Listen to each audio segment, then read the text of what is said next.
feel like kindness is one of those attributes that are undervalued in most relationships. Like, are they aware of their feelings? Can they express that feeling to me? Like, do they have the capacity to put themselves in my shoe and feel my pain? Most of us don't choose our partner based on what actually sustains a relationship. We choose based on chemistry, physical appearances, and attraction. But today, we're going to be looking into something that we all want, but sometimes struggle to define: the right attributes in a partner. Hey everyone, and welcome back to AfterWords with Eden. So let's dive into this. There are so many factors that contribute to a lasting relationship, but I believe that the very first step is choosing someone whose quality aligns with yours and can support a lasting, sustainable relationship over time, right? So here's the question for you. What attributes are non-negotiable for you in a partner, right? So let me take you through a short story of how I discovered my attributes, right? A little over a year before I met my partner, I picked up this journal and I started writing all these attributes I wanted in a partner. Like, for instance, because I'm a very ambitious person, I wanted someone that would not be intimidated by my drive and would actually, genuinely support me, to achieve my goals, right? Now, I discovered something very important, and that is not all qualities are the same. Like, this led me to start separating this attribute into two categories, right? On one end, I had what I call changeable attributes. And then on the other hand, I had what I call stable attributes. Now, changeable attributes are like, traits that change over time and circumstances. And stable attributes are core attributes that are rooted in a person's belief, character, value, culture, and they tend to be consistent over time, right? So let me give you an example of some of my changeable attributes, right? One of them was physical appearances, right? I understood that human body evolve, right? For most women, have you met pregnancy, childbirth, and postpartum? I went from this to that and then to this, and that took a lot of work. And I was reading something that, that is called fat distribution for men, where at a certain age, the body starts moving all the fat and various aspects of the body into the belly. And that's what creates pot belly for most men. Yeah. Now, that was one of the things I had. I also had financial stability because, life naturally throws curveballs, right? And I understood that in the process of my relationship with this person, there could be illnesses, there could be loss of job, there could be demotion in workplaces, or even unforeseen expenses, right? And then I also had personality and behavior. Yes. With the understanding that people naturally grow and change and adapt over time. So it's almost impossible for you to think the person you started dating remained the same over time, right? So, and then in some extreme cases, we have situations like trauma or mental health issues that can actually change a person from the inside out, right? Now, these are some of the examples of things I had on my changeable attribute. Now, I'm not saying that these attributes don't matter. They really do, but I just understand that they don't stay permanent over time, right? Yeah. Now, on my stable attributes, now these are qualities that are non-negotiable, right? I believe that they were the foundation of what I needed to build a lasting relationship. And one of them was kindness. I feel like kindness is one of those attributes that are undervalued in most relationships. Like, it's one thing that I really enjoy in my relationship with my partner, right? Like, for instance, Things like coming back from work and stopping at the nearest store to pick up my favorite chocolate. Like, hello, I love it.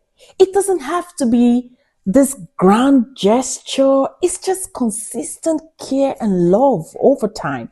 Or even coming back from school after 2 hours drive back and feeling so tired. And I just hear him say, hey, babe, it looks like you've had a hard day. Just go upstairs, take your bath, come down, have dinner, and go to bed. I got the kids. I'm like, oh, thank you. It's to speak of volume over time. I just wanted someone that is kind to me, right?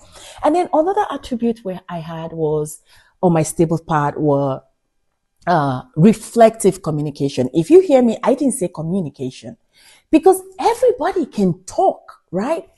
But can your partner take the time to pause, reflect, and consider how what they're going to say to you is going to affect you? Like, that's the difference between communicating and reflectively communicating to me, right? And then on the top of my list was emotional intelligence. Like that was the highest on my list. Like, I'm talking about somebody that is self-aware, that is empathetic, and have the ability to regulate their emotions, right? Like, are they aware of their feelings? Can they express that feeling to me? Like, do they have the capacity to put themselves in my shoe and feel my pain like it's theirs, right? And can they stay grounded during conflict, right? Like, for instance, I know that I am a very reactive person. I used to be a very reactive person, and I was literally a firecracker, right? I go from 1 to 10. So I needed somebody that can stay calm in the midst of a storm, right? Who doesn't trigger me to escalate and stuff like that. And this is what happens, right? Over time, just seeing him stay calm consistently, I began to learn that conflict resolution doesn't have to be a warfare. It's just two mature people sitting down to have an honest conversation about something they didn't agree with, right? It can be more than that, but what I'm trying to say is it can still be very respectful when, handling a conflict or resolving a conflict with your partner, right? Now, I never defined any of these attributes as good or bad. No, but I felt like categorizing them helped me to be more realistic. And then it helped me to also be very practical about what is most important to me and what's not. Choosing the right partner isn't about perfection. It's about alignment, right? It's about finding that one person whose stable attribute aligns with your value and whose changeable attributes can walk alongside your life journey, right? And this is something that I want us to try at the end of this episode, right? I want us all, whether you're single, partnered, or married, to take a moment, get a journal, and write down all the attributes that you desire in your partner, right? After you've listed them out, the next thing I want you to do is categorize them. Which of these attributes falls into the stable attribute and which of them fall into the changeable attribute? Be realistic about this, right? And then after you have categorized them, go ahead and prioritize them. How do you prioritize them? You prioritize them by rating them, okay, on a scale of 0 to 9. 0 to 4, low priority. 5 to 9, high priority. Now, one single rule: never rate an attribute a 10 because nobody is perfect. And we all have to leave that extra room for people to grow, right? Now, it is important for me to state that both changeable and stable attributes can fall into high or low priority. So the fact that an attribute is changeable does not mean it automatically falls into a low priority, right? Like you can see here, physical attributes, I have it on a 9, right?